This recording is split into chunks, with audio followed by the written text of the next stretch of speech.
Why don't you give a little story about what you and Janelle did? You and Janelle want to fill him in on the Niagara fight that you did. Okay, well, it's still going on, but welcome everybody. Janelle, are you there? Yes, I am here. All right, awesome. So I just said a minute ago that, we were kind of telling the mayor of Elko Newmarket who wants to make Elko Newmarket the plastic bottle capitaling place in Minnesota, doesn't he?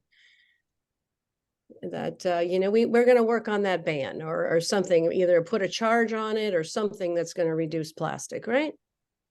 Correct. So we're pretty thrilled that Beyond Plastics and the Sierra Club are here tonight to talk to us about some solutions and reasons to eliminate single-use plastic. Janelle, do you want to update them on where we're at with Niagara? Not everybody knows that it's still kind of ongoing.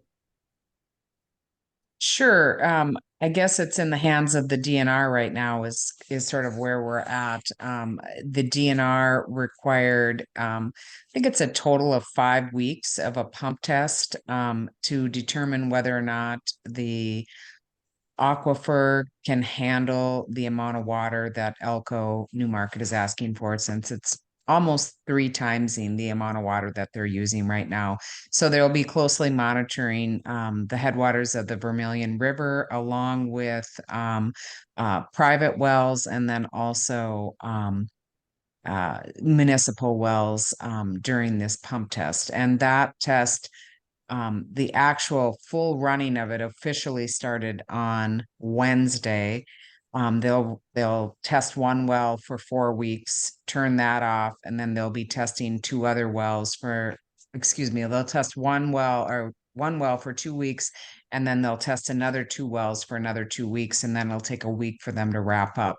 Once those details are recorded, they'll be monitoring them daily, and the DNR will be monitoring the Vermilion River daily.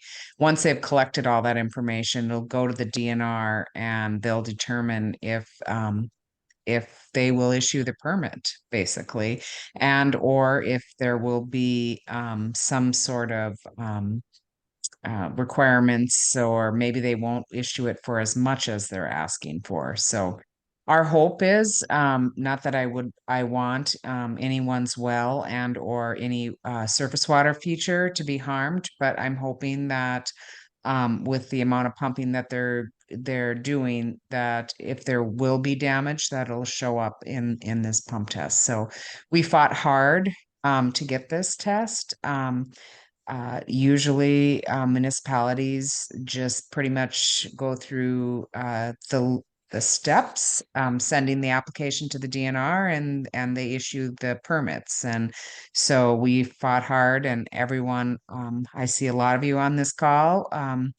We had a lot of help from a lot of people, and we appreciate it, and we're holding their feet to the fire on it. So I don't expect an answer from the DNR till early first quarter, or maybe they said 2 to 6 months, and the test will be done on December 15th. So you have the holidays. So if I were to say February or March, because I do know the opposing team is also putting pressure on the DNR to get the results back quickly so that they can get in the ground in April. Wow. Thank you. Yeah, quite the summary. So the battle goes on, and Yeah. I think we're ready to start our plastics forum. I think we are. So just want to say good evening to everyone. Thanks for being here. It's great turnout, and more people are trickling in. Thanks for taking your lovely fall Sunday evening to spend some time with us and discuss this really important subject. My name is Megan Bond. I'm the chair of the DFL Environmental Caucus. I live up in International Falls. And I just want to say thank you for the people who started to put this on, Vita and Janelle. A lot of your work that's been done has been part of this, and for Cecily for making, Cecily Harris is on this call as well, another one of our board members, for making the contacts with our speakers this evening. This is a subject that's pretty much important to me. As Vita knows, it's a bit of a niche subject with me, is the single-use plastics and garbage and the floating island around the Pacific and everything like that. So the more attention we can bring to this, the better. We've done a previous fundraiser for one of our state legislators, Jess Hansen, was about a year and a half ago, talking about the landfill in Burnsville and it leaking and just waste reduction in general going out there. So I'm really glad to see that we're going to be talking about this tonight. So I'll do a brief introduction of our speakers just so you guys know who they are, and then I will just let them take it away. Oh, Jennifer, let me give you co-host capability too, so you can screen share if you need to. But we'll start. Oops. Here. And I just want to say, sorry, trying to do two things at once.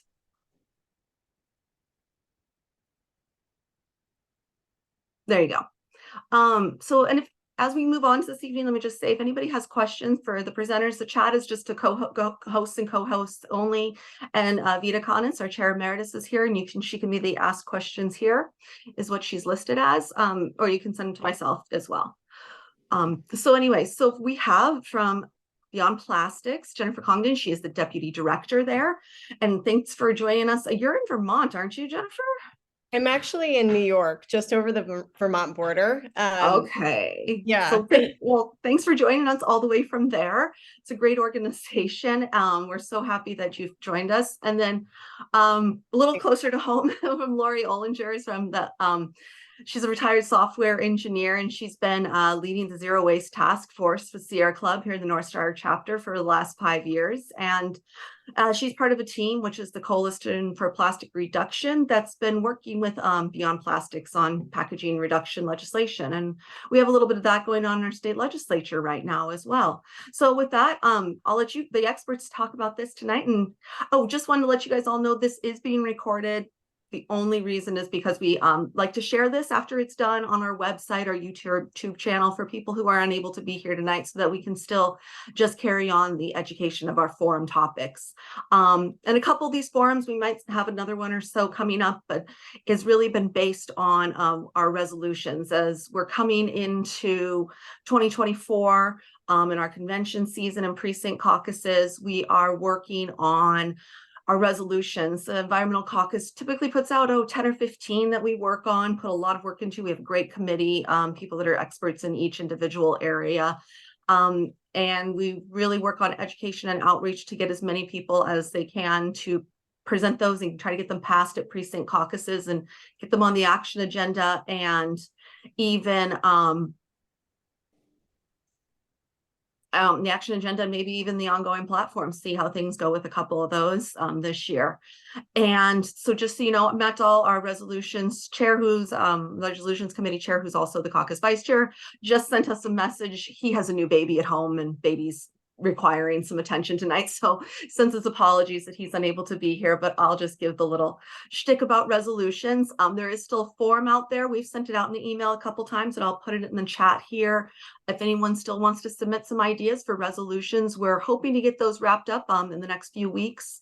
And then we will have another forum along with a caucus meeting sometime probably in late January to early February, before precinct caucuses, to do a whole presentation on the ones we've worked on and some education and Q&A for people before precinct caucuses on February 27th.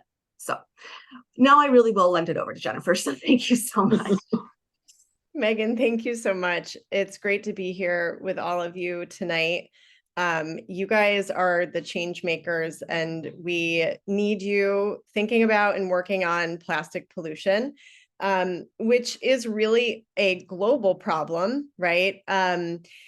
There's, and that's why there are discussions underway right now, although not the second, but there's a process happening right now to develop a global treaty for plastic pollution. The next meeting is actually next week in Nairobi, or this coming week.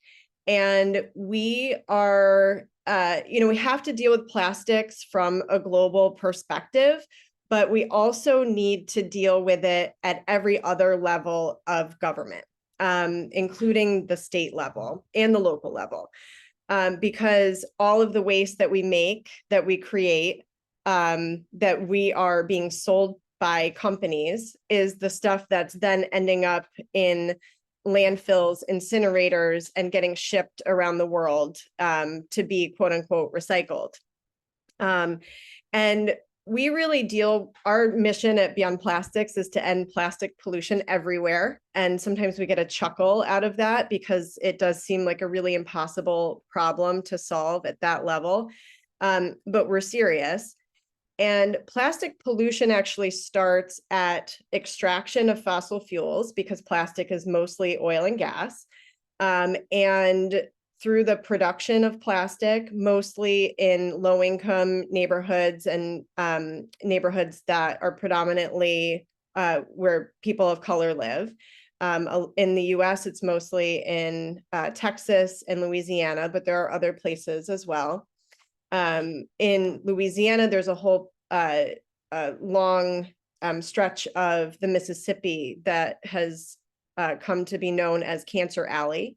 It hurts my heart to even say those words, but that it's because of the high prevalence of cancer around these petrochemical and plastics facilities.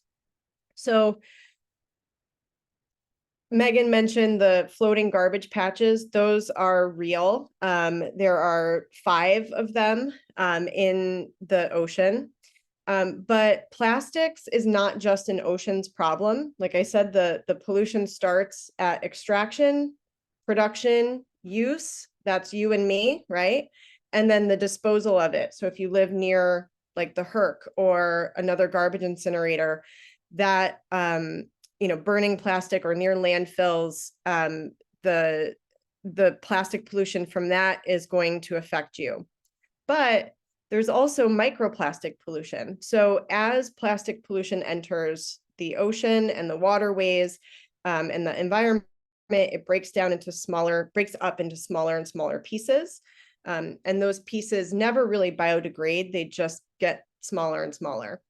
And those pieces of plastic are known as microplastics or nanoplastics, very small, like, width of a human hair. And those microplastics are being found everywhere in the world. The tallest mountaintops, the deepest trenches of the ocean, the Mariana Trench, there's microplastics in the Mariana Trench, and they're in our bodies. So microplastics have been found in human blood, lung, veins, intestines, breast milk, and sadly, the human placenta. So our babies are actually being born polluted with plastic. And again, so the microplastics, there's microplastics in the rain, in the snow, in the soil. They're really, really everywhere. And for you guys, more than 22 million pounds of plastic enters the Great Lakes each year. And the plastic waste, as I said, it persists in the environment. It doesn't break down or biodegrade the way like a piece of paper would. And microplastics are starting to, they're infiltrating the food chain and affecting the food chain. Apparently, scientists have determined that there are about 112,000 microplastic particles per square mile of Great Lakes water. So this is, again, we need the global treaty, but we need action at the local level. And we're going to need, let's say we get the best thing out of the treaty would be to limit plastic production, right? To say, okay, plastic production is what it is. And now over the next 10 years, 15, 20 years, we need to really ramp down plastic production and not use it for things like single use. We're going to have those systems in place in our communities to deliver goods, right? To deliver food and shampoo and all that stuff without relying on single-use plastics. And so getting a head start on that now is both, I think, just smart because we see where this is going. And it's also being a leader, which Minnesota often is on environmental issues. So you guys are in a really good place to take action on plastics this year. And I will get to Lori and I will tag team that in a second. I want to say also that plastics are a climate change accelerator. So if plastics were a country, they would be the 5th largest contributor to global greenhouse gas emissions. And the US plastics industry is set to produce more greenhouse gas emissions than coal plants in the US by 2030. And again, the communities most heavily impacted by plastic pollution tend to be environmental justice communities, lower income communities, and people of color. I will also say that, when you think about plastic pollution, it can feel really daunting and like there's just no way we're going to solve this problem. But one of the things that's both, I think, shocking and hopeful is that almost 40% of plastic that is produced is used to make packaging. And that seems like a solvable problem to me. My daughter has a scoliosis brace that is made of plastic. I'm not talking about we can't use plastic like that. That is the use that we should have for plastic. But for chip bags and shampoo bottles and Amazon packages and all of the extra, plastic and peanuts that are getting thrown into those boxes, that's the stuff we are smart enough as humans to figure out how to not use all of that plastic for that purpose.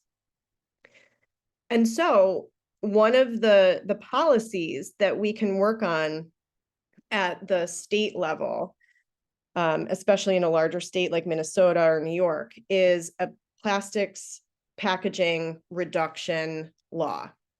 And there are a couple of these popping up around the country.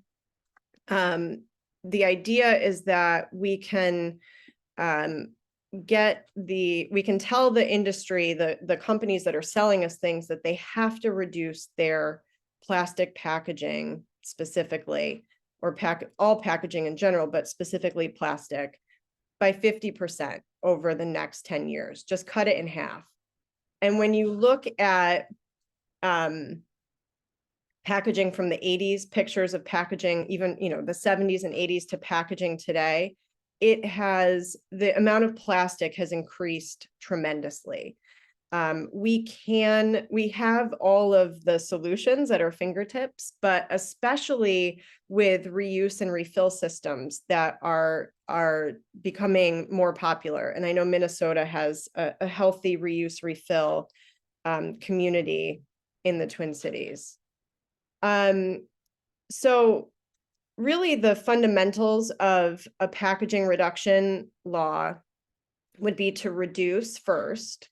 So reducing the packaging overall, reducing the toxic chemicals found in packaging. And you might be shocked to know that a lot of packaging contains things like PFAS, phthalates, formaldehyde, flame retardants, heavy metals such as lead, mercury, cadmium, and antimony, and dozens more. There are actually more than 10,000 chemicals used to make plastics, and only a fraction of them have been studied, and a percentage of those we know are harmful to humans, but we still use them in our packaging. So reduction first. Next is reuse. So create incentives for reuse and refill. These are systems that exist. There are companies out there that are pioneering this type of delivery for goods. So reuse and refill systems, like with takeout food, there's a company where you can order takeout food, and they provide the serviceware, fills the food, brings it to you, and then when you're done with it, you return it back through their system. We need more of those. We need reuse and refilleries. We need more places where we can take packaging back so it can be washed and reused. So reduce, reuse, recycle. I'm sure you guys recognize all three of these, right? This is the solid waste hierarchy. So really, requiring, this is where we call it environmental standards for packaging. So we have fuel efficiency standards for cars, we have energy efficiency standards for appliances. The packaging universe is the Wild West, right? We just need some basic sustainability requirements that companies should have to meet. So all materials that are single use should be recyclable, right? And that's not the case right now. Not everything that gets put on the market is even able to be recycled.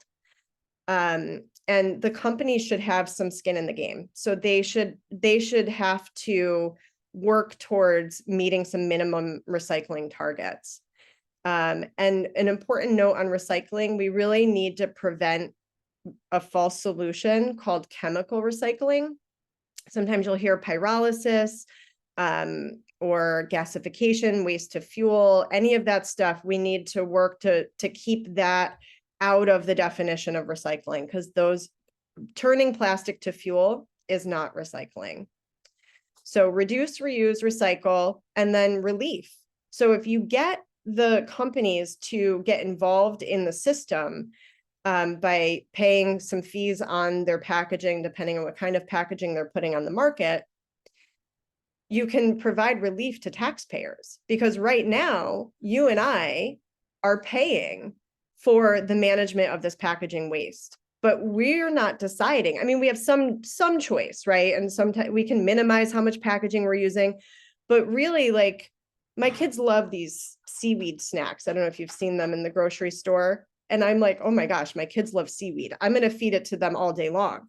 But it comes in like a huge plastic tub with a plastic wrapper on the outside. And I'm just like, I don't know, what do I do about this? So I want them to eat healthy, but now I'm faced with this packaging choice.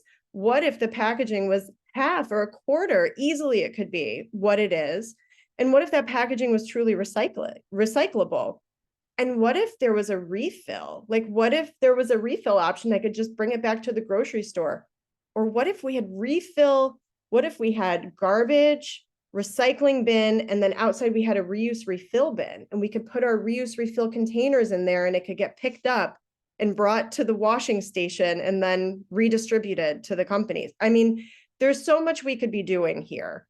So, but my point on this one was the relief. So we are subsidizing the company's decisions, and we have very little say in what comes our way, and municipalities have very little say on what they are managing at the curbside.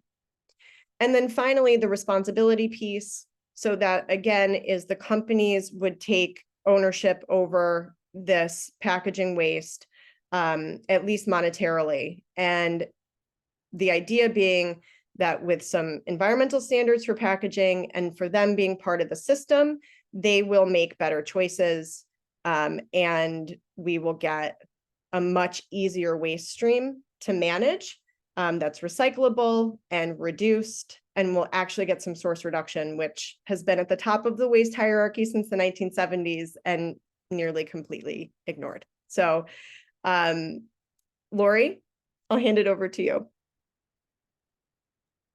Okay, thanks, Jennifer. That was fantastic.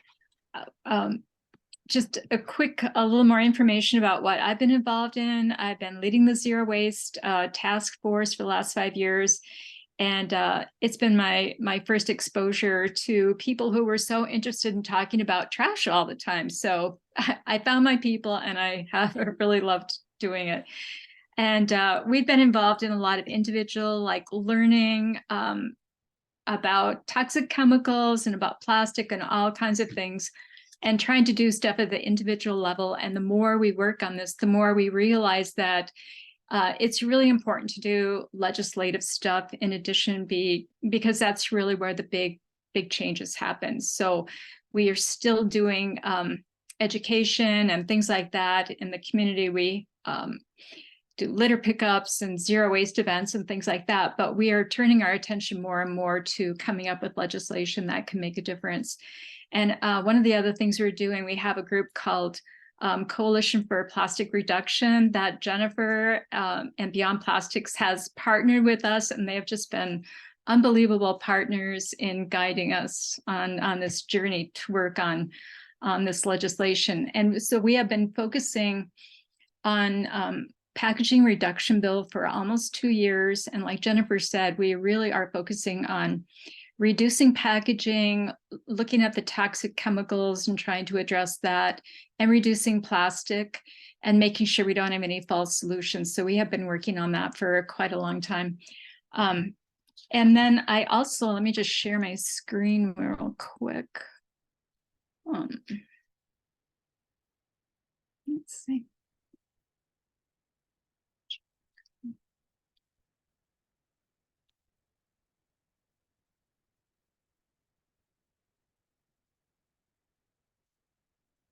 Okay, so I hope you can all see that. What I wanted to also share with you tonight is another group, in addition to the group that we're working with Jennifer. We're also involved in the Minnesota Zero Waste Coalition, which is an alliance of Minnesota environmental organizations, environmental justice advocates, sustainable waste service providers like Eureka, and community members. And we are committed to advancing a future for Minnesota without waste.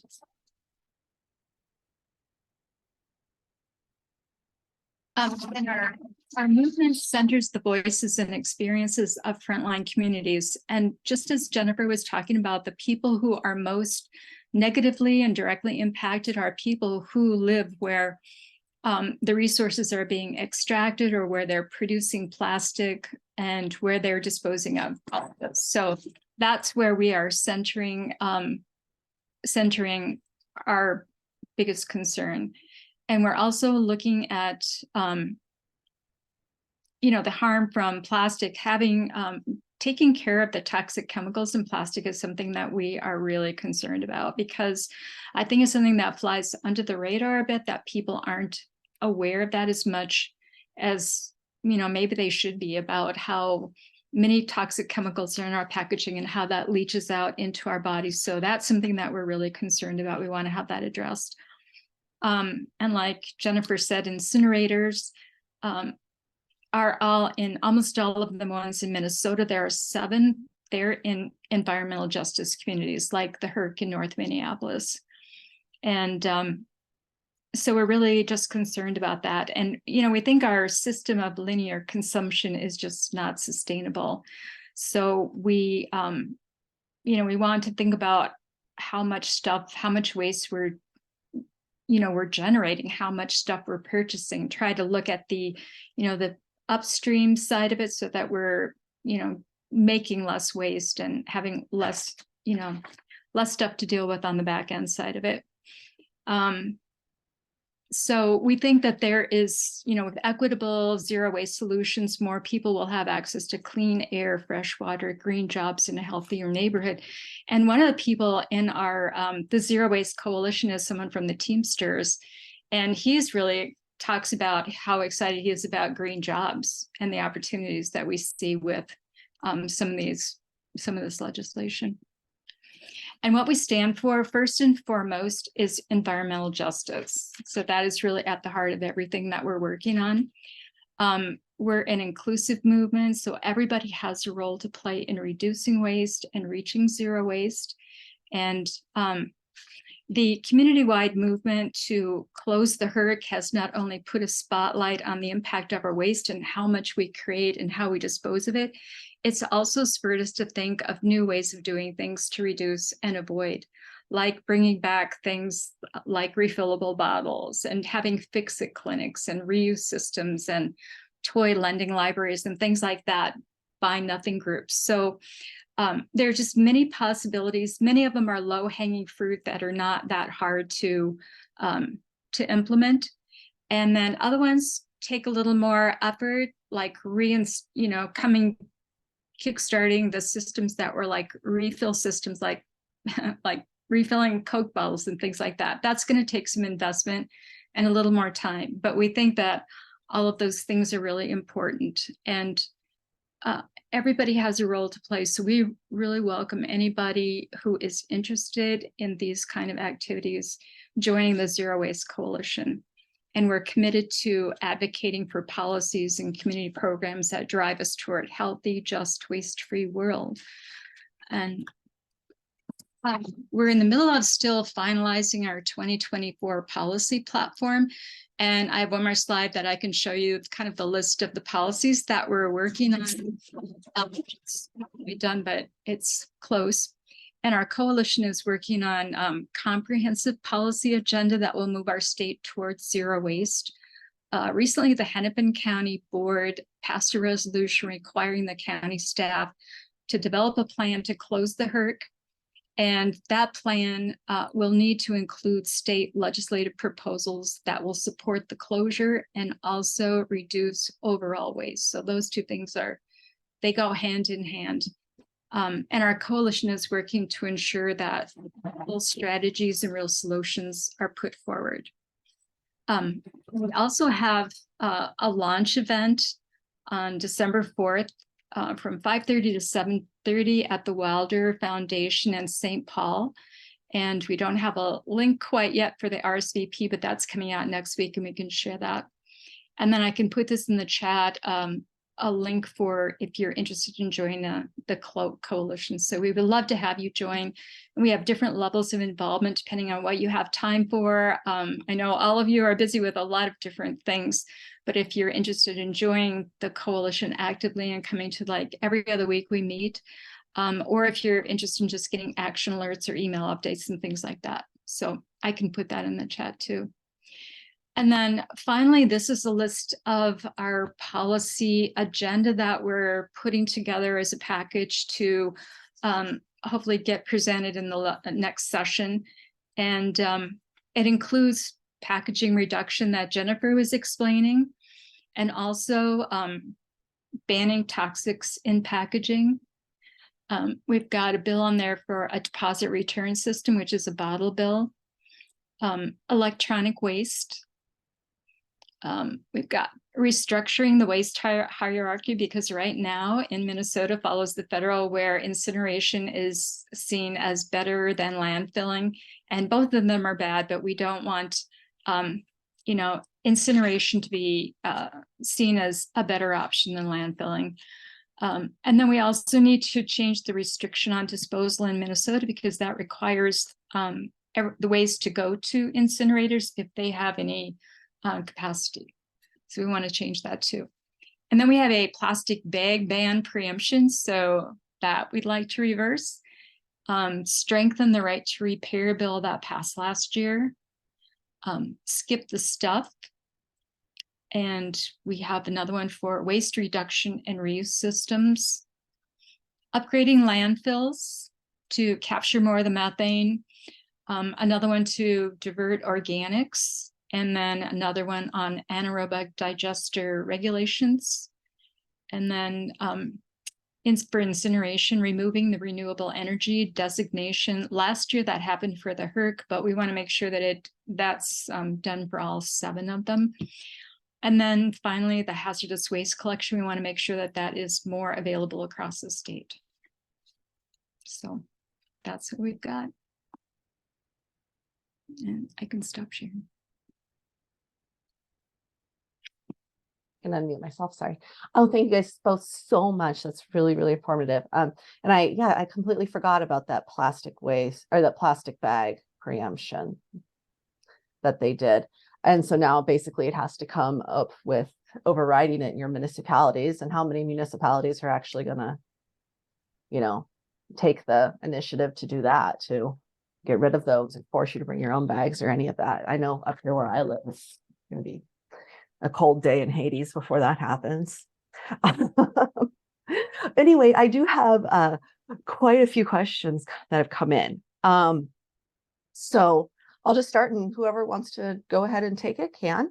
So making plastics recyclable has its own issues. How do we get people to use their recycling bins?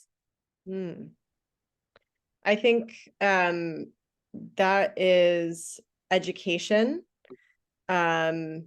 And I think also to some extent with the education is also like really, you have to recycling has to be working. I think a lot of people just think doesn't do anything, so why bother?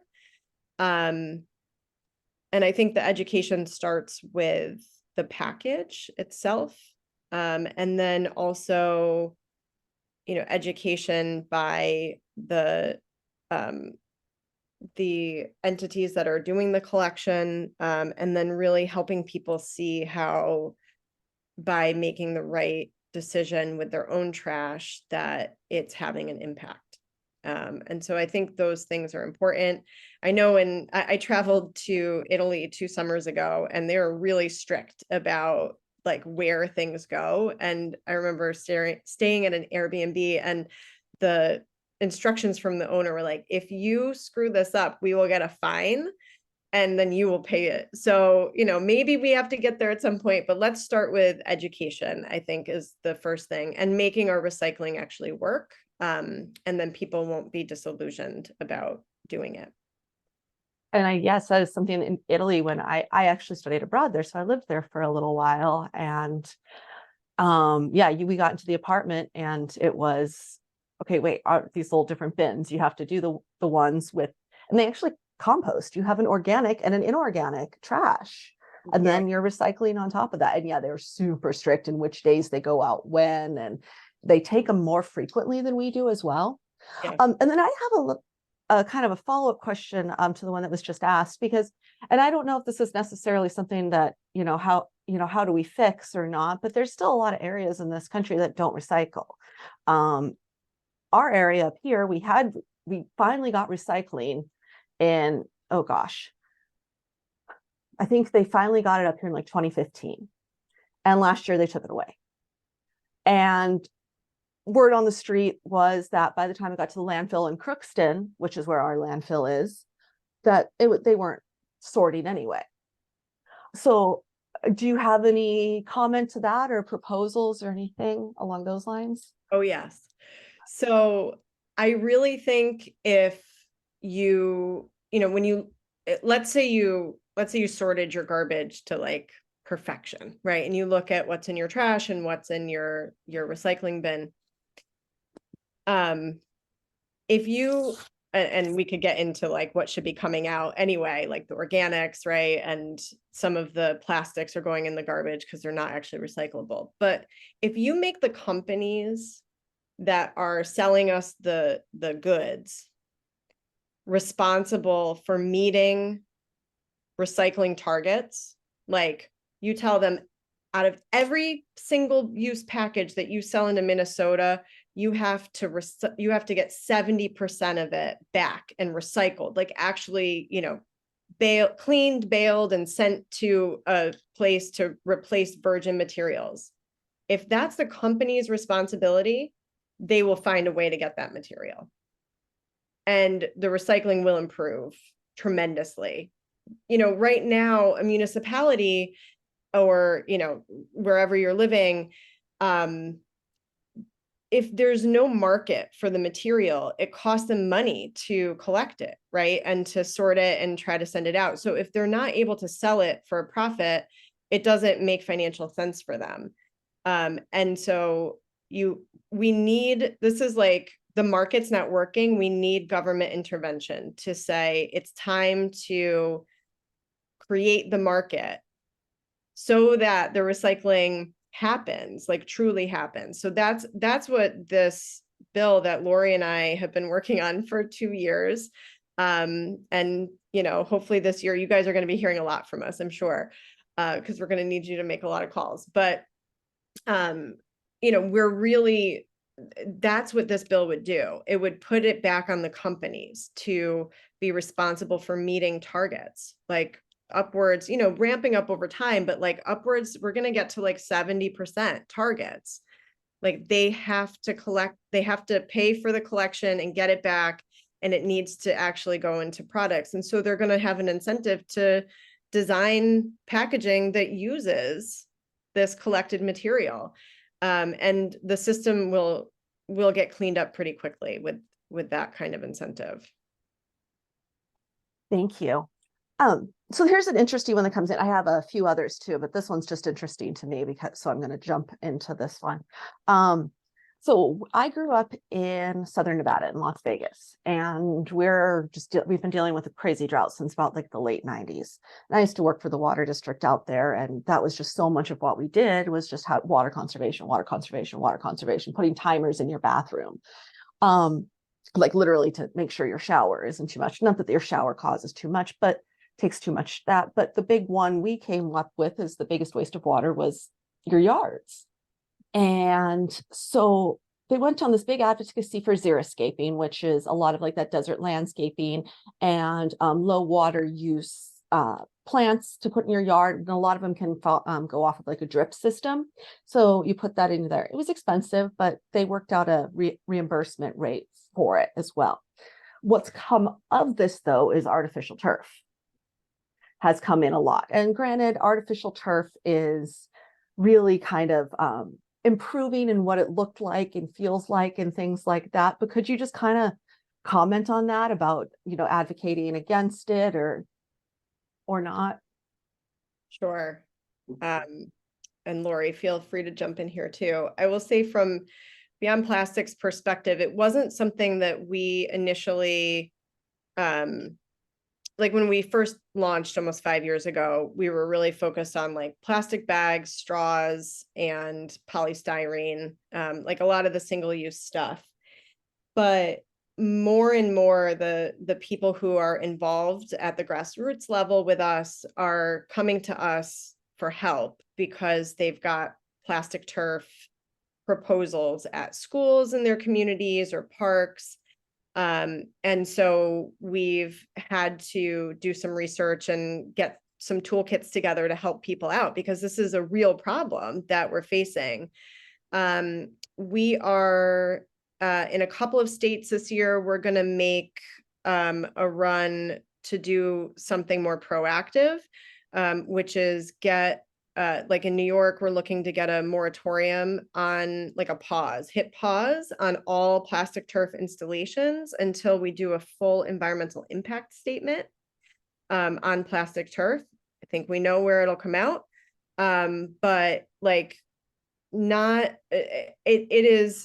it's sort of crazy what's happening when you really start to look at it. Like school districts are being sold the plastic turf as a cheaper solution to wet fields. And it's not. I mean, it costs so much money. They have to dig up the fields anyway and put in all this fill and then the toxic exposure. And then there's nothing to do with it in the end. And I think we've mentioned a few times, like recycling plastics are problematic because of the toxicity. And the same is true for plastic turf. And it's really bad. And we are going to, I think increasingly we're getting pulled in because this is a real thing that's happening in communities and we need to help people figure out how to oppose plastic turf. Thank you so much. Oh, I'm so sorry. Go ahead, Lori. I apologize. Oh, sorry. Add one thing to that is that they are manufacturing it with PFAS. And so that also is another pollution problem. So double whammy on the turf. I didn't know that they were, I mean, PFAS is in everything. So, I mean, of course it's in that. And then, you put water onto it for one reason or another, because a lot of people have it because they have animals and that's where animals want to things. And then let's just start adding that to what else is in the ground. Okay. Another one that came in was, you talked about, and specifically Jennifer, you talked about this a lot mostly, but either of you welcome to jump in and address this. The reuse of products. Are there enough markets out there for this? What kind of markets do exist? If so, and can we expand them? How so? We need expansion of this, like desperately. And I think one of the ideas of the bill that Lori and I have been working on and is percolating in other states as well is to take some of the funds collected from the companies that the per package fee that you would be charging and actually invest in reuse and refill systems. Like, especially it's really easy to think of with like a hospital or schools. I know my kids' school, they still get every single, like, you know, if it's chicken nugget day or what, like mini waffle day, they all come in individual plastic packages and it gets heated in the plastic. Like, why are we doing that? It's insane. So, you know, get schools reuse, refill, get them dishwashers again, get some staff, like we can reduce a ton of waste in that way. But also, you know, let's have some, like, I don't know, block grant type things where communities can band together, get certain services, contract with them for various restaurants in like a little downtown area. They could all use the same reuse refill company. And there's so many ways that we can think of this, and people smarter than me can, you know, and who know their communities better than I do can come up with these ideas. But I really, we have to start giving some seed funding to moving in this direction. And there are companies growing. There's in various cities around the country, there are these, like, it's small still, but robust reuse refill movements where all of the restaurants, and like there's a lot of refilleries for basic goods that we need for our households, you know, more bulk in grocery stores. Like, we can figure out how to do this in a way that's convenient for people still, because I think that's a big, really big, oh, that's a great idea, Debbie, IRA funds. So I think, you know, we can't, if we sacrifice convenience too much, it won't take, right? People won't want to do it. And so it really has to be nearly as easy as the single use. But I think that there's a lot of entrepreneurs and innovators out there who are thinking about how to do that. And we just need to grow that sector. It's like, I think of it similar to the renewable energy sector, you know, 20 years ago. It's like there are all these people thinking about solar panels and heat pumps and like trying to get the technology better. And like the same thing's happening right now with reuse refill. And we need that investment from government to, like, you know, juice the system and get it to take. Thank you. What about advocating for a surcharge on plastics? I know that in some counties and cities and municipalities, what they've started doing with the plastic grocery bag thing is, okay, we're not going to stop carrying them, but if you don't bring your own, we're charging you for the plastics. You can have your papers for free. You can bring your own, but you're charging you 10 cents a bag or something. I know when I was still living out in Southern California, they charged us like a flat 30 cents. That's not going to make a difference. It really didn't stop anybody from using it. It's just 30 cents, right? But what about any kind of other surcharge on plastics would you advocate for, if any? We generally haven't been supportive of like a plastics tax, because I think politically it ends up being sort of a third rail issue. For example, in the bill that Lori and I are advocating for, there's like some drafts out there right now, and it does contain this, and I would always recommend that it does, that you prevent the companies from charging anything at point of sale that says like, this is your, you know, whatever, your anti-plastics tax that a consumer would pay. And you know, we want to keep the fees on the companies as part of their incentive to do better and not let them so overtly pass it on to consumers. So yeah. And then Marge Sable just asked, and this is kind of touching upon what we talked about a little bit earlier with how I had 3 garbage cans and they were all about this big when I moved into my apartment in Rome, because that's how frequently they collect and compost and everything. And I'll just tell you, in the summers in Rome, if you don't take that organic matter thing out every other day, pretty gross. But she does ask, so how do the best countries in Europe do things differently than we do? Oh boy, I need like a whole slideshow on this, because it's not the first time I've been asked this question this week, in fact. Plastic water, or I remember getting glass water bottles when I picked up a water bottle. Yeah, I mean, you know, I went 2 years ago and they still had their share of single-use plastic issues in Europe. I'll say that they've been doing extended producer responsibility for packaging since like the 90s. And their laws didn't contain any of the like reduction requirements that Lori and I are advocating for. But our counterparts in Europe for the last 10, 15 years have been advocating to get those added. And they do have some packaging directives from like reduction directives from the EU, and then member countries can go further, and some of them have gone further in certain sectors. So the better recycling systems for sure, a lot more organics. They also have better, more protective chemical policy, chemical regulation. Not perfect, but better than our system. So there are chemicals that we allow to be in products here in the US that Europe doesn't allow. Can you think of anything else, Lori? I know Canada has made a lot of progress on banning certain single-use plastic products, and they declared that plastic was hazardous. And we were in the Netherlands in January, and I don't think I got any plastic silverware the entire time we were there. They really have, if they gave you something, it was bamboo. And all of the eat-in places, even the fast food areas, they had real dinnerware.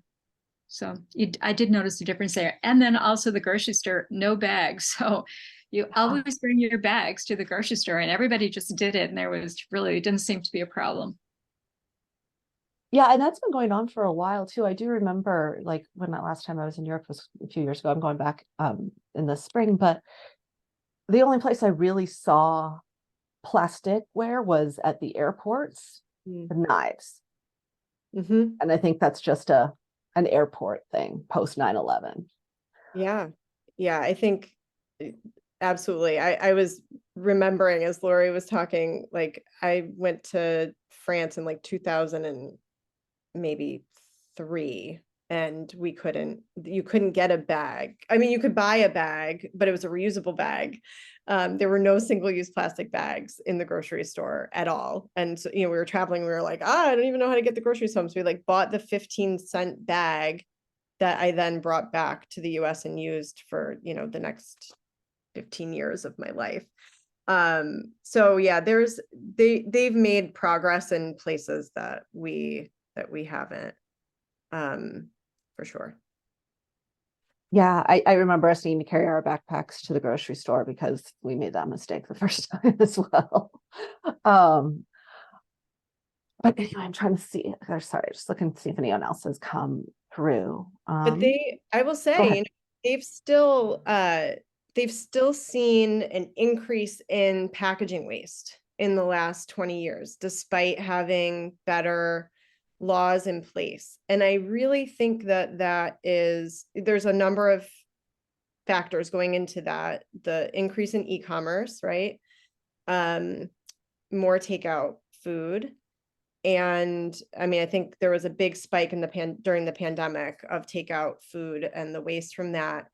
And, but they're so much further along than we are, that they're using that data because it's all really tightly tracked because of their extended producer responsibility for packaging. They're using that data to now make better policy about reduction, and like where they need to focus and how to incentivize and how to, where to say we need, to drive the industry. Like the restaurant industry needs to reduce by 25% by, 2030. So. Yeah, takeout, that's always something. And it's always just interesting too with that, like how many places still have styrofoam, and then they wrap the styrofoam in saran wrap. It's like, oh, couldn't you? I'm okay putting this in a box. Like the grocery stores. I mean, right. No, unless you go to Whole Foods or something. I mean, even just your super ones around here do. Lori, this question specifically for you. Just looking at your legislative list, what would be your top priority for Minnesota legislative resolution? For a resolution, well, I mean, my top priority would have to be the packaging reduction and the toxic chemicals. And I think the other two that have the biggest bang is the bottle deposit and the e-waste bills. I think that group would have just a big impact. I don't know how to boil it down to one thing, but I think that grouping would just have a big impact for Minnesota. Thanks. And speaking of that, I did have a question that came in from Eileen Weber a little while ago, that about, have any of our, are there any policy and items already in platform resolution form? One that we did do last year, and I'll put our link to our webpage on this, and this was a pretty good one. There is, if you go down to towards the bottom, it's number 15. But it was a waste reduction one. And one of the things that we specifically addressed in there was e-recycling, e-waste recycling. And I know I've been just chatting back and forth with Athena Hollins. We went to law school together. So she's been a fun contact ever since she got elected recently, about how she would like to come speak to us about her e-waste bill when that comes around. So be on the lookout for a forum with that. And I know we've worked with Maria from Tech Dump, and they've changed their name now. I can't remember what it is. But anyway, so yes, we've had one before. We obviously intend to have one again, as this is. And Eileen, I will put the make the switch. It's link to the. Oh. It's your Verizon. Sorry. Thanks. I just will put the link to the platform resolution survey that we've done. It's coming out and we've sent it out in the email a couple more times, put in the chat at this presentation, our last one, but feel free to fill that out and make suggestions for platforms and resolutions to do with this. Hopefully some ideas can be generated out of tonight's amazing presentation. I got to say, this has really been great. And it's getting to be about 8 o'clock. I know we were going to hold the space open till somewhere between 8 and 8:30, but haven't gotten any new questions in lately. So if anybody has any right now, would be the time to ask. Otherwise, I'm going to start wrapping it up.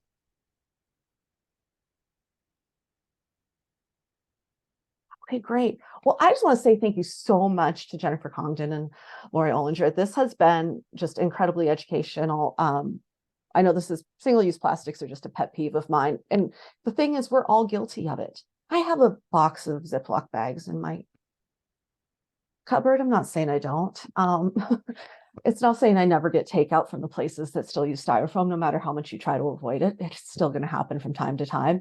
But I think, like we talked about here, there's this lot of trying to make the incentives to do it by education and just legislation, making it come from top down is great. So I'm getting a lot of thank yous coming into the chat for me, for everyone. So just thank you so much. If there's anything you would like to say as a final word, Jennifer or Lori, please do.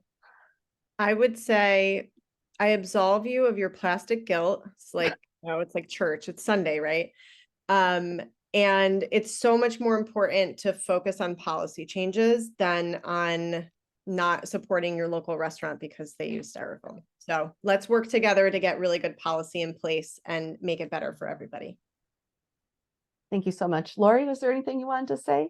Yeah, thank you for inviting me. And also, if anyone is interested in learning more about the Zero Waste Coalition, please let me know, because we'd love to have your involvement in that. Thank you so much. And yeah, once again, in the chat, there's been a lot. There's the link to with our last year's resolutions, and then to propose some ideas for this year's resolutions. Feel free to email us or contact us through our website. It's just dflenvironmentalcaucus@gmail.com. It's the same one that you get when I send you out announcements and things like that. So feel free to email us at any time. And thank you, Lori, for your contact information and for everything. And Jennifer, I want to say thank you for coming all this way from your upstate New York, but thanks to the magic of Zoom, you're just here, just, it's 9 o'clock instead of 8. This is so wonderful. Thank you so much for taking your time to present to us this evening. Thanks. Thank Megan. you. And Megan, I'm going to put one more thing in the chat if you don't mind. Please, always. Everyone, we are at that time where we're starting to get organized for endorsements. So I put in the chat, if you click on it, it's an interest form. If you would like to help us interview and figure out who our environmental challengers are going to be coming up in this next endorsement session for 2024, please fill out the form.